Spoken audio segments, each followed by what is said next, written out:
কি হতে যাচ্ছে মধ্যপ্রাচ্যে? ইরান কি বড় ধরনের হামলার মুখে, নাকি এটি শুধু শক্তি প্রদর্শনের আরেকটি অধ্যায়? মধ্যপ্রাচ্যের আকাশ বাতাস এখন থমথমে। মার্কিন বিমানবাহী রণতরী ইউএসএস আব্রাহাম লিঙ্কন মোতায়েনের পর ইরান সর্বোচ্চ সতর্ক অবস্থানে। তেহরানের আশঙ্কা, যে কোনো মুহূর্তে যুক্তরাষ্ট্র ও ইসরায়েলের পক্ষ থেকে ক্ষেপণাস্ত্র হামলা আসতে পারে। ব্রিটিশ সংবাদ মাধ্যম দ্য গার্ডিয়ান জানিয়েছে, মার্কিন নৌবহরটি এমন দূরত্বে রয়েছে যেখান থেকে সরাসরি ইরানকে আঘাত করা সম্ভব। তবে প্রশ্ন হলো, এই সম্ভাব্য হামলার লক্ষ্য কি? বিশ্লেষকদের মতে এটি পারমাণবিক স্থাপনা বা ক্ষেপণাস্ত্র ঘাঁটি ধ্বংসের অভিযান নয়, বরং মূল লক্ষ্য হতে পারে ইরানের রাজনৈতিক নেতৃত্ব।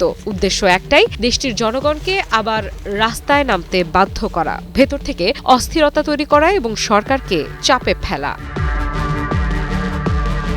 ইরানের সুপ্রিম ন্যাশনাল সিকিউরিটি কাউন্সিলের সচিব আলী লারিজানি এ অবস্থাকে সামাজিক সংহতি ভাঙার পরিকল্পিত কৌশল বলে মন্তব্য করেছেন। তার হুঁশিয়ারি, যদি বিক্ষোভকারীরা অস্ত্র ধরতে বাধ্য হয় তাহলে সেটি সরাসরি গৃহযুদ্ধের দিকে ঠেলে দেবে দেশকে।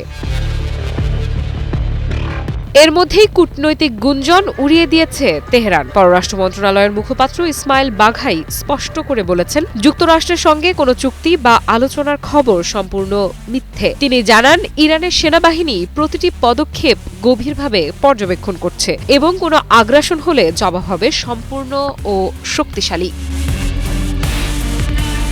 এই উত্তেজনার পেছনে রয়েছে সাম্প্রতিক রক্তক্ষয়ী বিক্ষোভও। মানবাধিকার সংস্থাগুলোর দাবি, কয়েক হাজার মানুষ ইতোমধ্যে নিহত হয়েছেন, বহু বিক্ষোভকারী মৃত্যুদণ্ডের মুখে। 2 সপ্তাহ আগে মার্কিন প্রেসিডেন্ট ডোনাল্ড ট্রাম্প ইরানে সরাসরি হামলা থেকে সরে এলেও ইরানি বিক্ষোভকারীদের একটি অংশ যুক্তরাষ্ট্রের প্রতিশ্রুতি পূরণ না হওয়ায় ক্ষুব্ধ। Japan Bangladesh joint venture company JBS holdings limited.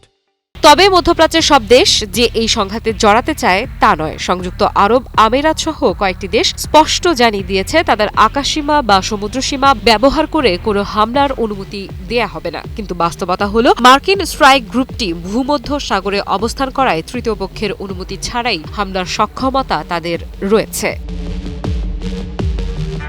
বিশেষজ্ঞরা বলছেন, সম্প্রতি যুক্তরাষ্ট্র ইরানে হামলার জন্য অনেক বেশি প্রস্তুত। অতিরিক্ত যুদ্ধ বিমান, আকাশ প্রতিরক্ষা ব্যবস্থা ও যুদ্ধ জাহাজ ইতোমধ্যেই মধ্যপ্রাচ্যে পাঠানো হয়েছে। সামরিক প্রস্তুতি পৌঁছাতে যাচ্ছে চূড়ান্ত পর্যায়ে।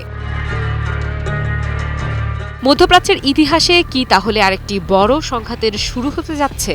চোখ এখন তেহরান, ওয়াশিংটন আর ভূমধ্য সাগরের দিকে, কারণ এখানকার একটি সিদ্ধান্ত বদলে দিতে পারে পুরো অঞ্চলের ভবিষ্যৎ। আফরিদা ইফরাত, নিউজ 24।